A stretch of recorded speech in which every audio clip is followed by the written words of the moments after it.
You're listening to the Good Old Boys Fantasy Football Podcast. Now here's your hosts, Kevin, Derek, and Alex. All right, welcome in, ladies and gentlemen, to another episode of the Good Old Boys Fantasy Football Podcast. We are here underneath them Friday night lights, getting ready for the Bet Set Snap. I am Derek, and joined as always by your co-host, Kevin. Kevin, how are we doing tonight? Doing good, man. Doing good. So, got through the atrocious Thursday night game. That was the Broncos and Raiders. I don't know what I can say about that game. So It was so bad, it was almost good. I'm so glad the Broncos won. But they might be the worst / luckiest 8-2 team I've ever seen.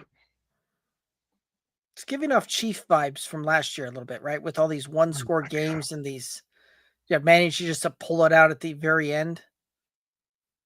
Yeah, I mean, maybe, and maybe because we've seen the Chiefs do it before, we didn't think about it as much. But I don't know, man. It just Bo Nix does not look at all like he was last year. His footwork is terrible. He's not reading the field. Now, if there's any weakness in this Broncos team right now, it is their wide receiver room. Cortland Sutton and Cortland Sutton's a great number 2. He's not a number 1. And Troy Franklin is a good number 3, but he's not a number 2. He drops too many balls. So I don't know, man. Like the running game works when they decide to use it. But it's inconsistent. And if I'm looking at it going, well, same type of thing. If we're averaging, almost 5 yards a carry, well, why don't we just run the ball down their throat? Like, why do we even bother dropping back? Right. And instead, we go through all these 3 and outs because we're trying to pass our way out of it. It's like, oh, gracious, guys. Like, it is what it is. And then J.K. Dobbins pops up with this foot injury. So it's crazy. That's crazy on a whole nother level. So you and I were talking about this part pre-show. Your team, we've kind of talked about is snake bit with injuries. Mm-hmm. I've been pretty fortunate. I've dodged around a lot of injuries. Some I'm not unaffected, right? Bucky Irving, I have Terry McLaurin. So I've been fighting through those guys, but those are kind of it. I've been able to bounce around the rest of it. So last week, going in before Sunday, I traded away Ramondre Stevenson before the injury news came out. Traded away Ramondre, and I tossed in Calvin Ridley as a sweetener. I was just trying to help out, and I got Michael Pittman out of the deal, and everyone's thinking, "Oh my God!" I'm telling you, Ramondre was the guy I traded with. It was his choice. I did not necessarily offer Ramondre. That's who he chose. So okay, fine. Then Ramondre goes down last week and this week. So that's kind of crazy. And so this week I made another trade. I traded away.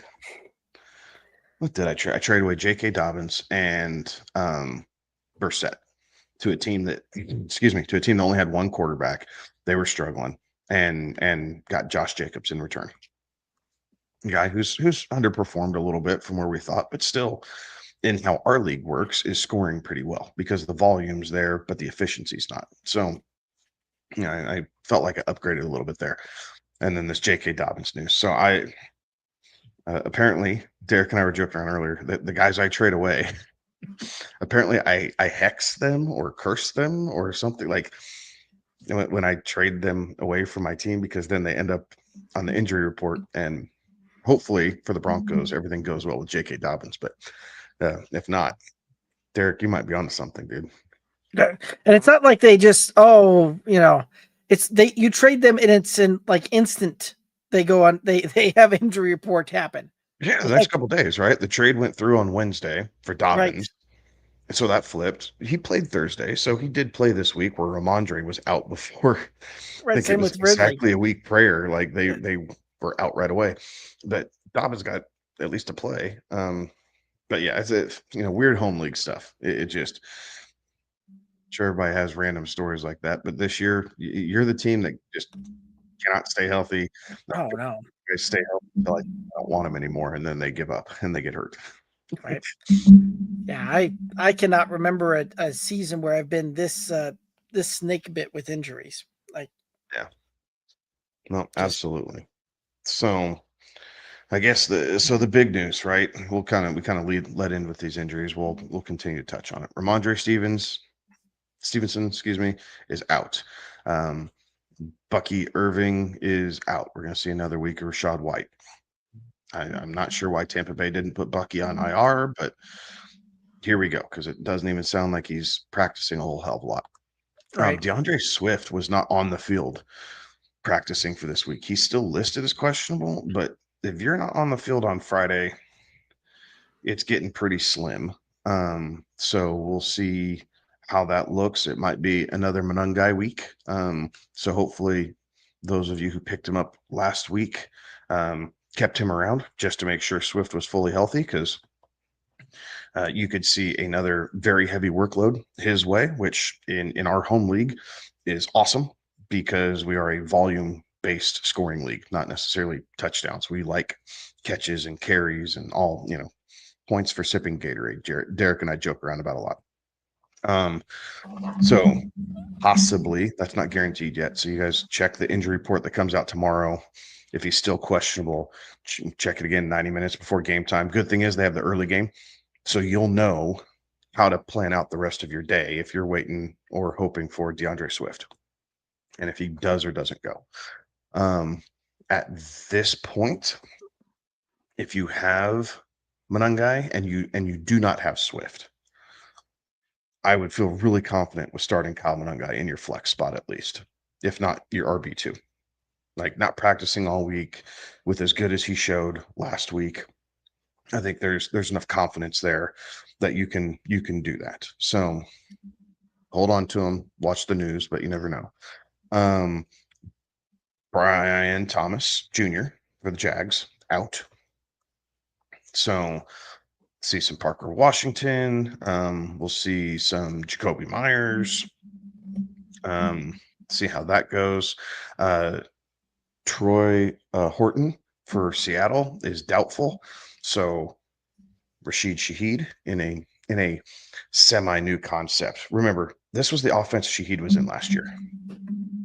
The offense that Seattle runs now is the offense that Shaheed was in last year in New Orleans. He knows this offense. Like, most of the verbiage is probably the same even. So, Yeah. Rashid Shaheed, do not feel bad about plugging him right away. New team this week. The learning curve is probably minimal at best. So start Rashid Shaheed with confidence this week. I think he'll be able to at least perform flex worthy numbers, if not wide receiver 2 numbers, right out the gate, and provide a little bit of a mix and relief for JSN on the field. Obviously, if we own him in fantasy, we love the volume. I still think he sees the bulk of that. I'm not sure that he's going to necessarily see a decrease in target share, but if Horton's down, Cooper Kupp's been dinged up, they're going to run Shaheed out there for all those routes. So Shaheed should have a strong week there. That's kind of it, right? Brock Purdy's out. Ricky Parasol's out. So another week of Mac Jones. Fannin popped up on the injury report. I'm sorry, who? Harold Fannin popped up on the injury report yesterday, right, and then showed up as a participant today, which was kind of weird, and how that one came through, right? Like, it was a deal where he showed up as a not, didn't participate in practice on Thursday with a hamstring, and then Friday practice. So keeping a close eye on that one, as that could have some implications, especially around the old tight end type of room, because a lot of folks have been kind of plugging Fannin in as a streamer week in, week out, and it certainly has kind of been low end tight end one week in, week out. No, absolutely. A team that does not have any players on their injury report is the Baltimore Ravens. So we'll see how this plays out for fantasy. But on the football field, I think it's safe to say watch out for Baltimore. Like, they realize the hole that they're in, but they are fully healthy. And they know that they need to go on a run, and their schedule is pretty well set up for it. So maybe a solid week for them if you're in a survivor pool. Maybe just a overall solid week if you're streaming defenses and Baltimore's happens to be out there.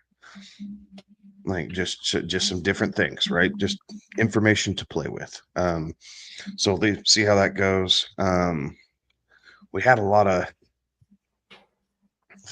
of weird on the injury report Tuesday or Wednesday and off by Friday this week. And it's that time of year, right? Players, they have their, especially the Veterans Day off, so they have to list them as questionable per NFL reporting policy.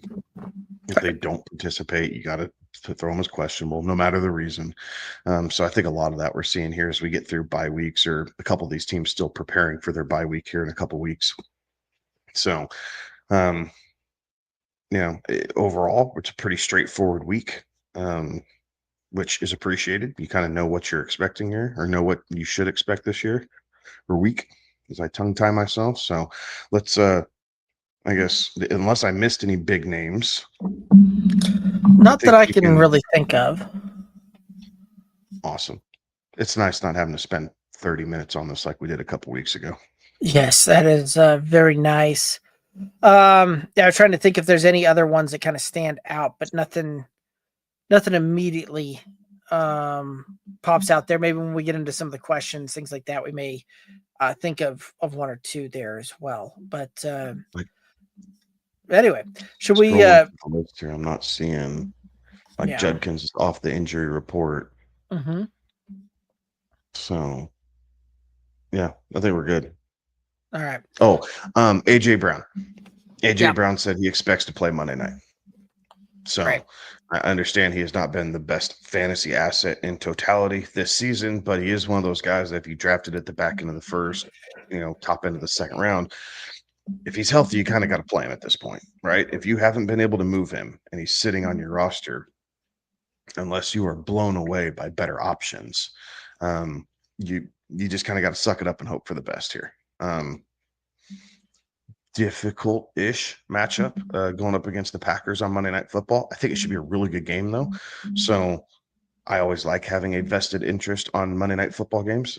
This week, I have a couple, so I'm going to be super tied into how this game goes.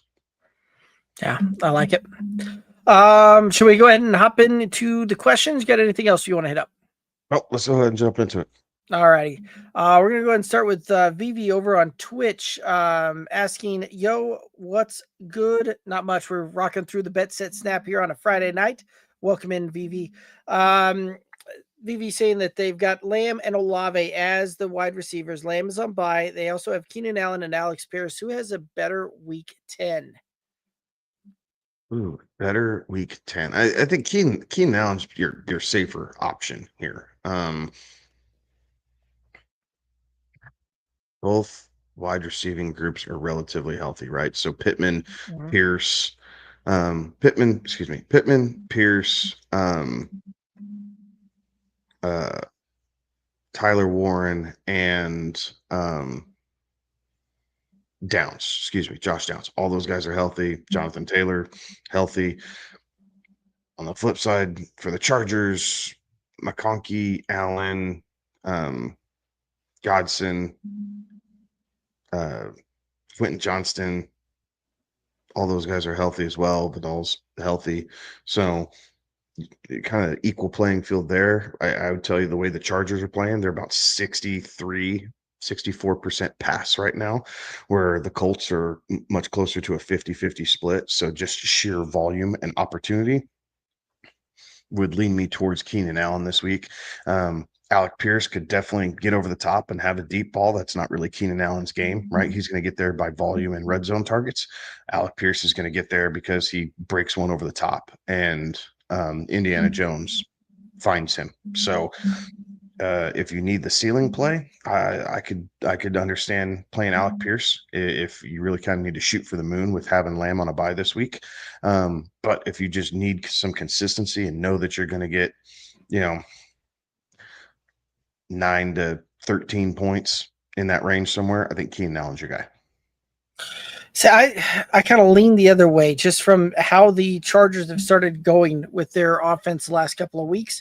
Keenan Allen has not seen more than 40% snap share in week 8 or week 9, and really starting to see more Trey Harris starting to be utilized in that. So that does give me a fair bit of concern, kind of rolling Keenan Allen out there. I think the floor that you mentioned though is still probably pretty safe there, right? Kind of that nine-ish, maybe 10 points type of thing. I do feel pretty confident on that because I do think you'll still see him get probably 2 to 3 receptions, 40 to 50 yards. Like I think you'll be able to kind of get there that way. But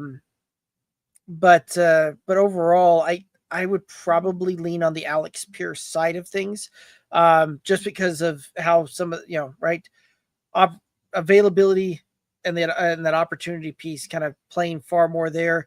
Alec Pierce over the last 4 weeks has not seen less than 80% snap share on that one. So even though you've seen Indianapolis run the ball far more than what you see the Chargers do, the fact that he's on the field for the vast majority of the offensive plays they run, I would still take that shot on that one. Because again, I think that you probably see a floor of three to 4 receptions. But with Alex Pierce, they're coming 15 to 20 yards down the field. So I think even with those 3 receptions, you're probably looking at 3 for 60 on a floor side of things there. So I would still probably lean the Alex Pierce side. But all of that to say that I do think these guys are very close, and really seeing these guys as kind of back end wide receiver 3 this week. Any other thoughts on this one? No, I think they're close. I would Okay. agree. I think they're close. We're just different sides of the same coin. Fair enough. All righty, let's go ahead and head on over to YouTube. Jason saying start 3, 1 is required to be in the wide receiver spot. Wanda Robinson, Shakir, Ted McMillan. They're already starting Rico, Vidal, and Kamara.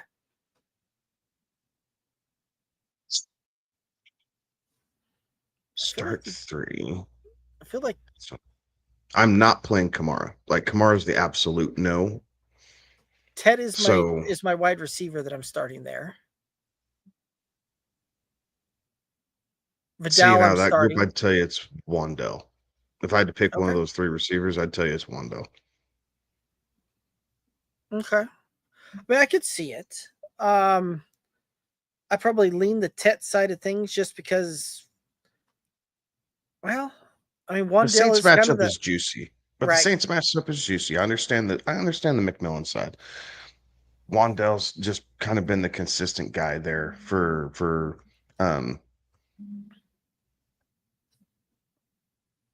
my God, I about said Bo Nix. Jackson Dart. Jackson Dart. Yeah, so I could see Khalil Shakir being on the outside looking in here against Miami. Miami still is not good against the run, right? And the Buffalo Bills, I think, are the only team in the NFL with averaging more than 50% run. So the ground game is still absolutely possible to just dominate here. We've seen this in the last few meetings where the Bills just don't have to throw it a whole lot against Miami. They shut them down defensively and Miami can't get going. And so they just run the ball. So yes, Allen's still going to throw it, but I expect this to be a big James Cook day. So I think I'd lean with you, Derek. Go Wandell, Tedero McMillan, and Vidal as the 3 you're starting. Yeah. Yeah,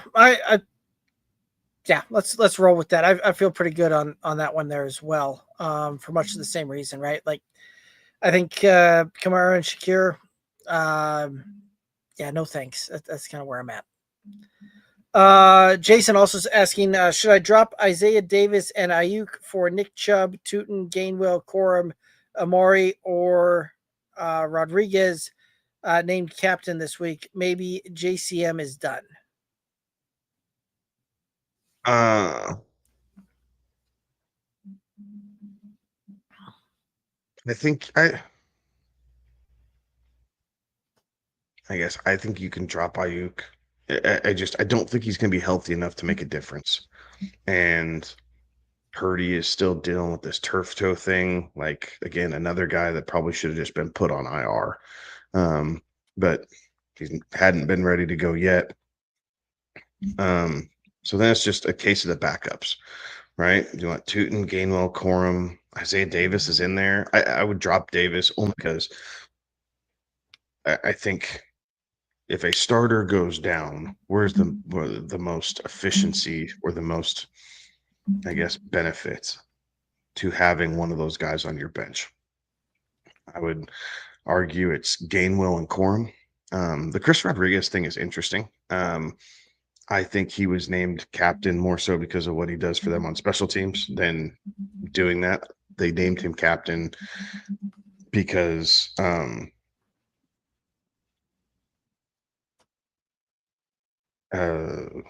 they had to put Jaden Daniels on IR. So they had to the teams fill out the number of captain spots. And so it's not a knock on Jaden, but he's not going to be available for at least the next few weeks. So it's possible Washington's grasping for straws in the running game. No one's been hyper efficient in that running game. So you could possibly see Rodriguez get more of a run. JCM still, he was a nice story, but he never kind of panned out as the fantasy community wanted him to be. So long way of saying, I still think I'd go Gainwell and Corum. I just do. The way that both those teams will run the ball, the way, especially the Rams, how they hyper focus on their starting back. If Kyron Williams goes down, like Corum's stock goes through the roof overnight. Gainwell, I understand that Johnson's still sitting behind there and he's starting to see a little bit more. Right now, Warren has taken over that backfield. We've seen that over the last few weeks. The Gainwell's just been seeing kind of less and less. So I understand if you want to shy away from that one. And the same thing with Tootin. Like, Etienne's doing just enough to hold him off, but if Tootin has a bust out week, do the Jags kind of flip the script and go, hey, we could use that guy. So I would tell you go ahead and drop those guys, Jason. If you really need a receiver, I guess keep Ayuk around. But at this point, you're trying to make a push for the playoffs. So you need guys who you know can help you. And so for me, it'd be Gainwell, Corum. Derek, do you have any other thoughts besides my rambling of working through that? No, I'm kind of right there with you. And this is much of the same thought, right? Like, none of these guys really give me the warm and fuzzies. You're kind of looking at that and going, ooh, that's got to be on my roster. And I would probably make the same decisions for much of the same reasons on that one. There's nothing that really kind of stands out otherwise on that one. So if I'm going to do that, I'm taking those guys there for much of the same reason.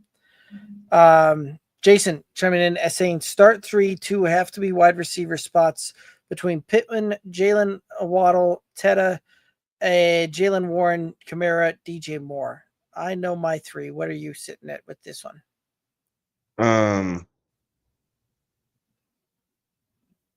leaning Pittman, Waddle, and Warren. Same. Right. I think that Jalen Warren, or not Jalen Warren, right, is the best back that's there. And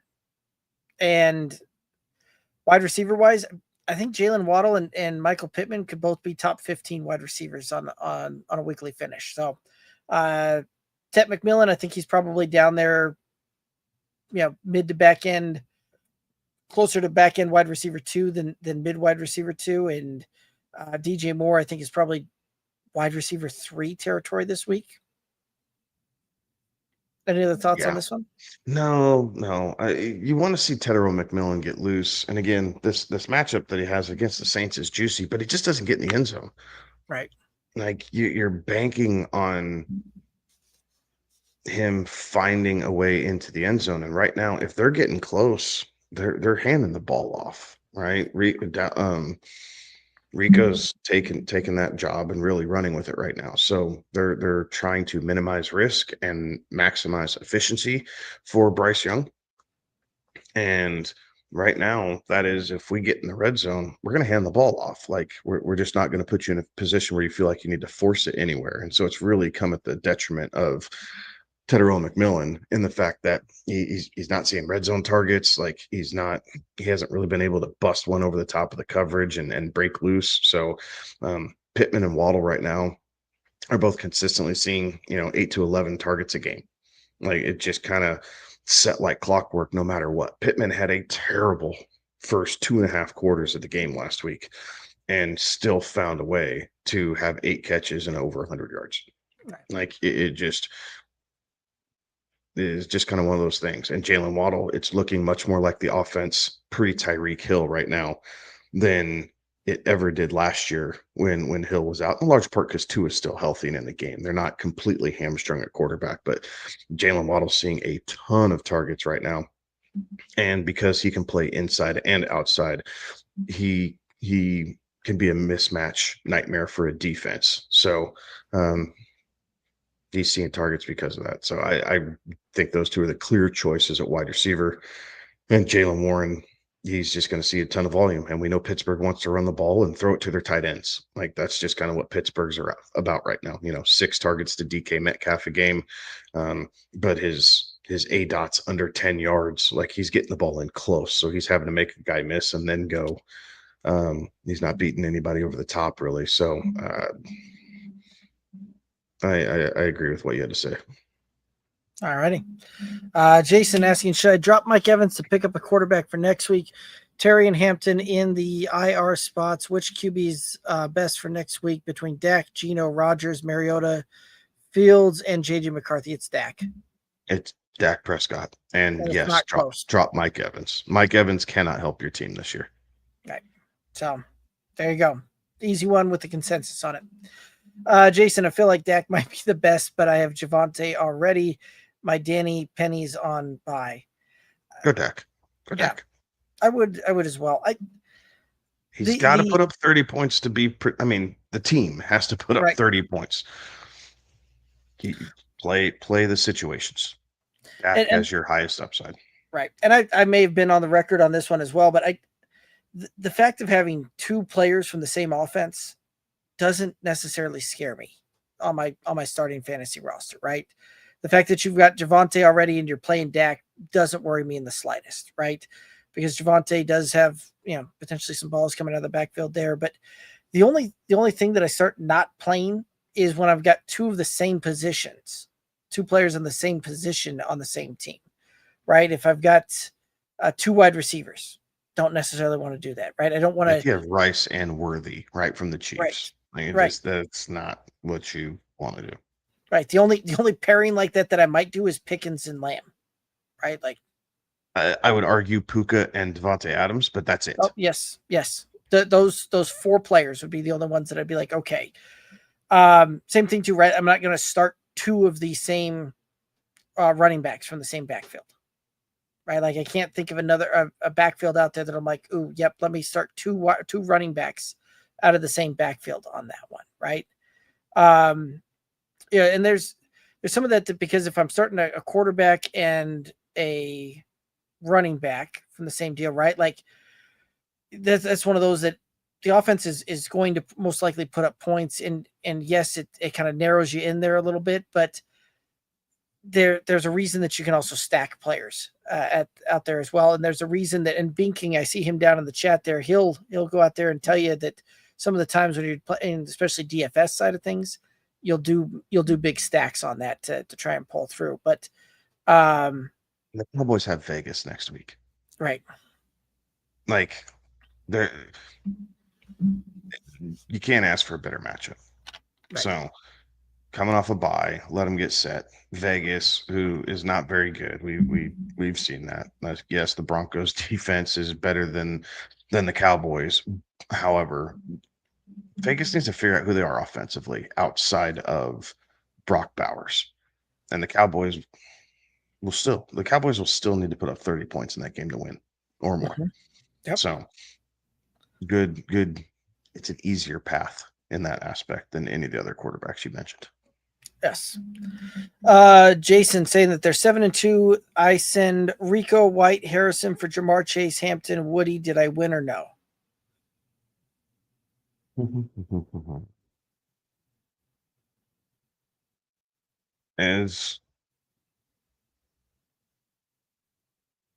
This week, no. Right. Hampton's still on IR. Jamar Chase is on a bye. Woody, meh, okay, whatever. But you got the best player in the deal, and arguably the best too, if Hampton is able to come back healthy from this ankle deal. So I don't hate it. You kind of need big time players to make a splash to help you win in the playoffs. So I don't hate the trade. I'd tell you honestly, it's kind of even. We're Bucky. Who knows what the deal is with Bucky? We are getting zero transparency out of Tampa Bay right now. So Rico is a mid to back in running back one right now.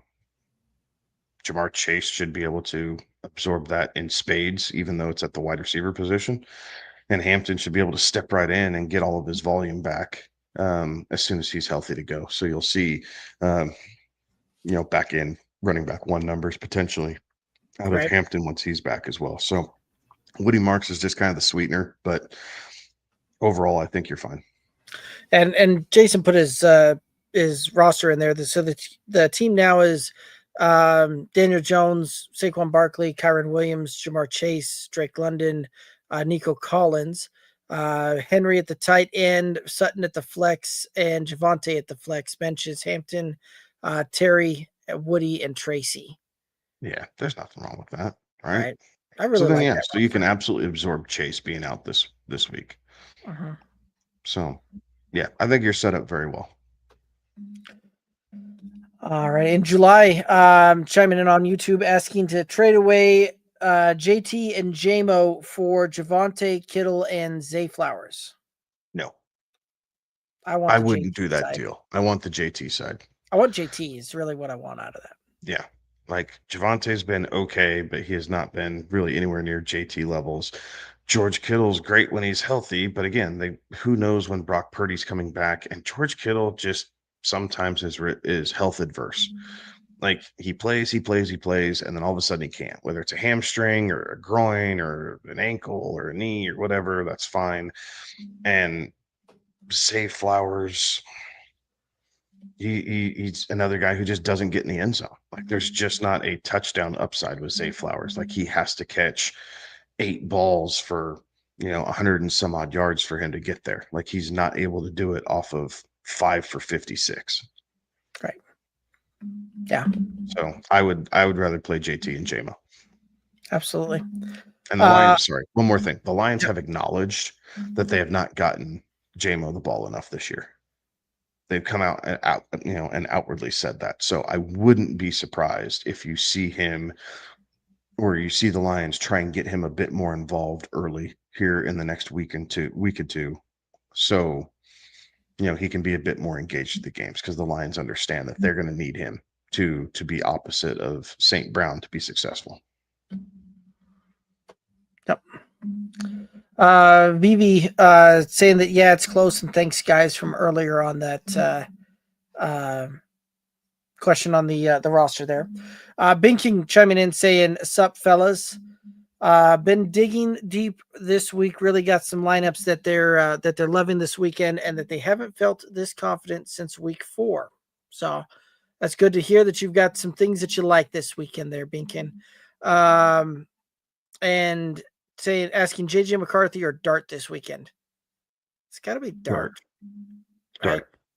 JJ McCarthy did not look nearly as comfortable after the first 15 or 20 scripted plays for the Vikings.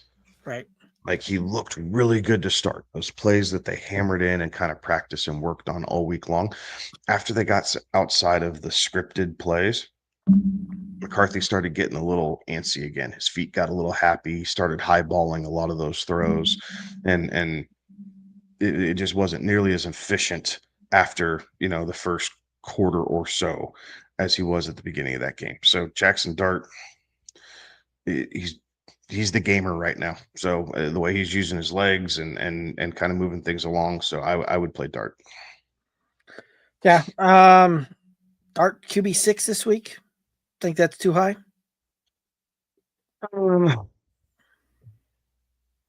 It sounds a touch too high,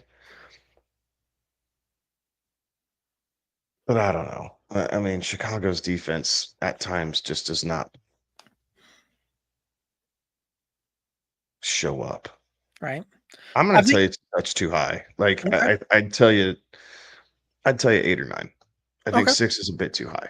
I think, kind of looking through some consensus rankings, they have guys listed a bit lower who don't need to be. Like Jared Goff's for one. He will finish above QB 12. Going up against Washington, just lost their leader. Defense has been kind of banged up. Same thing with Caleb Williams going against the Giants. Like, I think Caleb has the potential for a big game.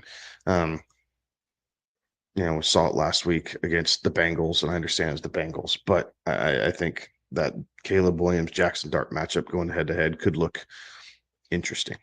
Right. Hey, Matt Stafford's another guy that's kind of down there. That Matt Stafford could easily have a 303 type of game. Yeah. And again, the Ravens are healthy now, so I'm not loving McCarthy. I'm scared for my Justin Jefferson shares this week. Yeah, I think JJ McCarthy's probably lucky to try and sneak inside QB 20 when it's all said and done this week. So, you and I both sound like we're pretty locked in here on Jackson Dart being the smash on that one. Binking saying take Luther Burden and Zacharias both to score on Sunday. That's a bold call. I'll add one to that and tell you Darius Slayton. That's an interesting parlay that you could work on that. So yeah, if you're doing anytime touchdowns, I would tell you Darius Slayton's gonna get one this weekend. There we go. I'm gonna butcher this name. My apologies, but Wanderer. Pick a running back Swift. Wandiri. Pick a running back Swift, ETN, Henderson. For me, it's ETN. Yeah, I'm gonna go ETN, then Henderson, then Swift, only because I'm not convinced that Swift's gonna play.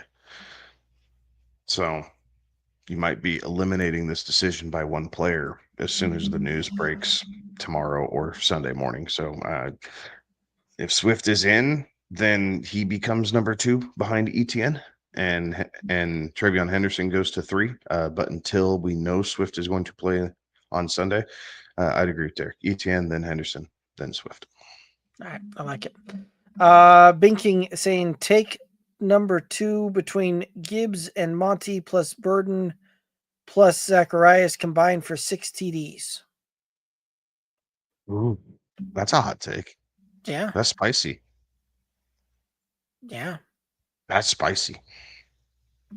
That is a lot of touchdowns and not a lot of names, so I like it. Binking saying, do you guys think Goff will have to do much given the expected game script and flow? I think a lot of Goff's damage is going to be in the first half. I think once we get past halftime, you've probably seen what you're going to see out of Jared Goff. But we've seen him do that in a half before, right? Like, right. It doesn't take much, especially if they're going to be looking more at JMO. If they can break one over the top, obviously they still want to keep Amon-Ra St. Brown happy. He can kind of break one loose and scamper wherever he needs to. So big game, maybe not as far as yardage goes, but it could be one of those situations where they get inside like the 15-yard line, and it's not necessarily the run play that's called. You get St. Brown on those, kind of those creative, zig routes where he's able to break loose and then gets in right by the pylon. I like it. So 3 touchdowns, 225 yards. Yeah, I can see that. Over. Okay, there we go. The question was Goff over under 1.5 touchdowns. Kevin's thinking the oversight. I'd like that one. I think we would probably see at least 2. Charbonnet or Monty? For me, it's Monty. Reason I being, lean right? Monty too. Yeah. Like Charbonnet does get the red zone touches, but I don't know. If I have a choice to stay out of Seattle backfield decisions, I've actively taken it, which is disappointing because I have Charbonnet on the home league, and I thought that was going to be more of a home run pick than what it turned out to be. So I'd be leaning Monty here. Right. Well, especially if we think that Detroit's going to be ahead, and Monty's the guy that they're going to bring in to salt that game away, right? Like that They could could, right? Just to save Gibbs' legs. Like you Mhm. give Gibbs his, 12 to 15 touches, and you realize that you don't need to stretch it out to 18 to 22 touches. So you just throw it at Monty. Right. Or hand the ball to Monty more likely, and just kind of let him run it down the Commanders' throats. I like it. Bing King saying the Panthers defense smashes this week. I can subscribe to that. I don't think Tyler Shook has the goods to obliterate the Panthers defense. Correct. And they've been stingy for the most part, right? Like the Panthers have been silent. They're above 500. We don't give them enough credit. Right. Like the Panthers have found ways to win football games, and they're not always the prettiest, but they found the recipe, right? We're going to grind the ball. We're going to do short, simple pass concepts, but a lot of crossing patterns, stuff right in front of Young's face where he can see the guy just catch the ball and fall down. Right? Like they're not going over the top and driving the ball down the field. Catch the ball, fall down, move the chains, give it to Rico. Here we go. So I could see their defense smashing this week. Absolutely. Trone over on YouTube saying need 2 wide receivers and a flex, full point PPR. Nico with Davis Mills, Olave with Tyler Shook, Debo with Mariota, Devontae versus the Packers, and Jalen Warren. I'm playing Devonta Smith and Jalen Warren. You need 2 I wide want receivers. to find a way to get. Need 2 wide receivers in a flex. So Smith, Warren, and Nico. Yeah, cosign. All right, Jalen Warren's kind of the easy flex play there, and right, take Nico, and take Devonta. Right, the rest of those, Olave could be interesting, and he could kind of get there just from a potential volume play, but that game could. I don't want to put only guy the Panthers need to worry about now, though. They have no deep threat. Right. And I don't want Vele is not the answer. We like I'm not subscribing to that. So Right. You stick Olave out there, you throw a safety over the top because you're not worried about the run game. So you're just running, traditional 7 to 8 man box. You're not bringing a 9th guy down ever, really ever, unless it's a 4th and 1, 3rd and 1 type play where they're, bunch formation. I think Olave is going to have a really tough week. Fair. Okay. Binking saying that 4,900 on JMO this week in some DFS slates. Not a bad It's not call. bad. Yeah. No, not bad at all. Right. Again, with the pub he's getting in the media, like, I don't know. I don't find the Lions to do a whole lot of coach speak, right? Dan Campbell's I find him to be pretty straightforward. So, and maybe it's because I really like the guy, so I just want to believe everything he says, but he typically doesn't open his mouth and speak unless he has something to say, is what I get out of him. So if he's saying they need to get JMO involved, he's gonna have some shots. Yeah, I think so. And I would agree that I think that he is kind of just loaded up and hunting for bear this week, because would it surprise you if they kind of come out and try and take 1 or 2 like deep shots right away with him, just to see if they can't get something over the top and just kind of set the tone early. Yeah. So. Binking saying that don't have any dart stacks made up just yet, but naked dart lineups just now, building one with Slayton. The yardage may not be super sexy, right? Like it might be 2 for 46. I think this Slayton's getting in the end zone this week. So I like it. Binky and Essen, how much success will Rashid Shaheed have with fresh in Seattle? Tons. Yeah, I would agree. This is the offense he was so successful in last year in New Orleans. Derek and I were talking about this earlier. His learning of the playbook is probably minimal at best because he already knows it. So a lot of it is just going to be revise and go through it. But I wouldn't be surprised to see him get in the end zone. I think that Sam Darnold is going to be able to use him much like the way he was able to use Addison and Jefferson, right? Sam Darnold did a pretty good job last year when Jefferson and Addison were in the lineup. Both were able to eat. So I think that they're going to be able to do this, especially since the running game hasn't been hyper efficient. So I think Shaheed's going to see a ton of success here the back half of the season. All right. Do you guys think that Shaheed will score 15.5 fantasy points in a full point PPR type of format?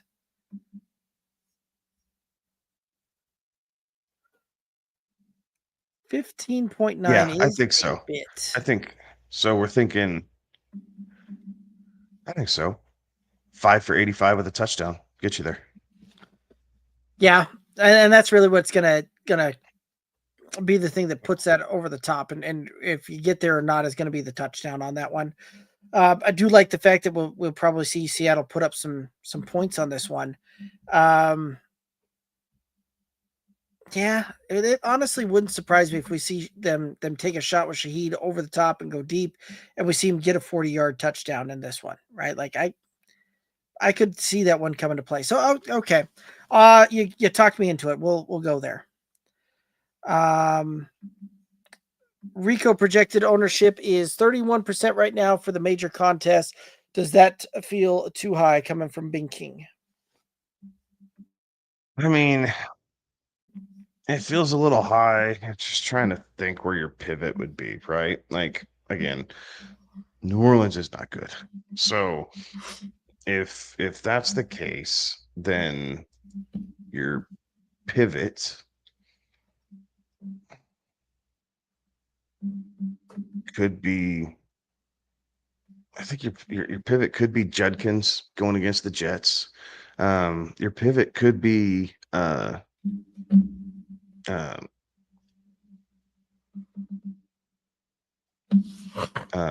am I thinking of here, Derek?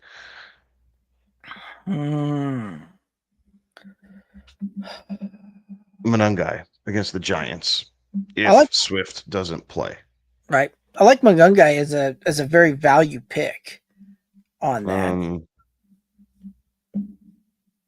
Trying to think who else I like as a pivot off of that. There's not too many, like, because you're paying up for James Cook at that point, right? Like, it's easy to say James Cook, but you have to spend more. So I get it. Rico's kind of right there as far as the sexy price point, but I don't know. I don't want to pay up for Saquon. Derrick Henry's hit or miss. Kyron Williams good. We've seen teams run on the Niners before, but I really like Judkins against the Jets for some reason. Like, I just think that kind of fits after the Jets depleted their offense or their defense at the trade deadline. They're going to try and figure some things out. So maybe a touch high. Sometimes you want to go completely different from the masses, and that's kind of how you really set yourself apart. But there's times where you have to follow serve, if you will, just so that way you don't get burned if Rico has another bonkers week at 170 plus total yards and a touchdown or two. That's hard to make up. Right. Yeah, I don't know where I would pivot on that one either, but I kind of like that thought process there. Pinking saying that, yeah, I feel like 31% is kind of high as well. However, do love the Panthers defense, which would give a correlation with Rico. Yeah. Yes, absolutely. Typically good, strong correlation that way. But yeah, that's one of those that right? Like if that goes a little sideways on you, that could it could certainly be a bit of an issue, right? Like, while yes, I'm in agreement that I think that the Panthers just kind of dominate the Saints and it's not close on this one. We've seen other kind of crazier things come out to play, right? And so when I'm doing those types of DFS side of things, I just don't feel real good about having a third of my lineups having one guy locked into it. I do like to spread that around a little bit more so, but I can see your thought process and I don't mind it. Any other thoughts on this one? Slayton saying that Binking saying Slayton could have his best start game. It's coming for sure, and that they also love Seattle. So, any thoughts on any of those? I agree. I think that Seattle this week's a pretty stinking solid play. Yeah. Binking saying, okay, now the big question: who's the tight end this week? Are you looking for a value play or? That's really the question. Are you looking for a value play? What you looking for? If you're just looking for a tight end, it's Trey McBride. I'll ride that hot hand. If you're looking for a value play, I kind of like Hunter Henry. I don't mind the Colston Loveland side of things.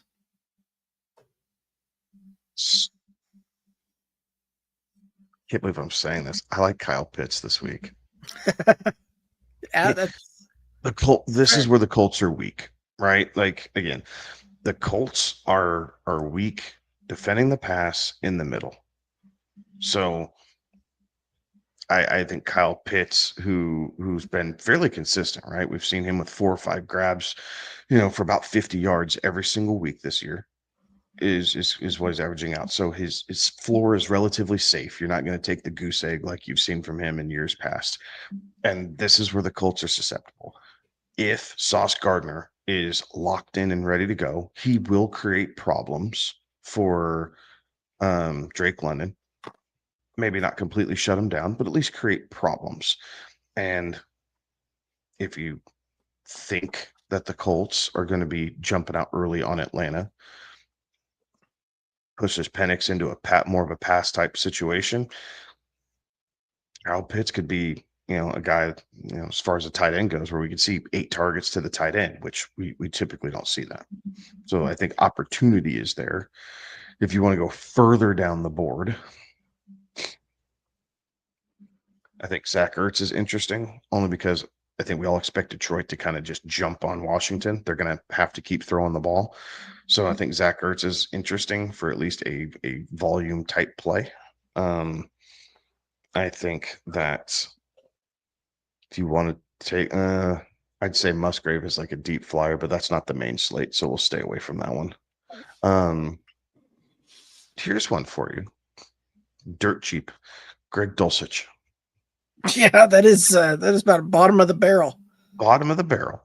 Greg Dulcich filling in that Jonnu Smith type role. We saw it last week. Can we get lightning in a bottle again? Like, is he finally clicking with his third NFL team, or are the Dolphins just so desperate they need someone there? But someone who can help maintain the middle of the field when Jalen Waddle's going outside. Right. So I think that's a really low dart throw. But it's a flyer. I mean, it's a way to differentiate yourself. Dulcich, also allows you to spend up at other players. Exactly. 65 to 70 yards, and you hope he falls into the end zone. But if you're paying down on Dulcich, now if you want to pivot off of Rico, can you go up to a James Cook? And now you kind of have both sides of that game if you want something like that. So it just how you kind of want to play with it. Right. I like it. Some more kind of thoughts on this one. Beacon chimed in with these as well, saying that in just a vacuum, yeah, I guess more of a value X. Going back to my Trey McBride comment on that one. Thoughts on likely he's dirt cheap. I'd rather have Mark Andrews. If I'm going to target a Baltimore tight end, I think Mark Andrews is a better value than likely on that one. I'd rather play Dulcich. Fair enough. In all seriousness, the opportunities there. Right. Likely, we love the potential of Isaiah Likely because he's flashed and he's shown it. The consistency is absolutely not there. So I do not claim to be a tight end whisperer, but this does not feel like an Isaiah Likely week. Fair enough. Also saying that they like, Binking likes Loveland as well as Henry. Yeah, I like Henry as the value play on that one. You've kind of talked me into the Dulcich side of things. I may be throwing out a lineup or two with Dulcich in there just to see how I can round that out. Binking's laughing at me about that, but I mean, it's a throw, like, right. So I don't know. It's a possibility. Henry and Binking saying Henry feels sharp, buddy. Yeah, I think that Hunter Henry is probably one of the best values for some of the slates in regardless of the format, whether you're playing DraftKings, whether you're playing FanDuel. I feel like he's got probably some of the best value out there for either format there. But Kevin is piquing my interest on this Greg Dulcich side of things. I'm gonna probably take a look at some of those and play around with the roster too with that as well. He was 5 for 5 for 49 yards with a healthy Roquan Smith last week. I there's not too many linebackers that I would take over Roquan.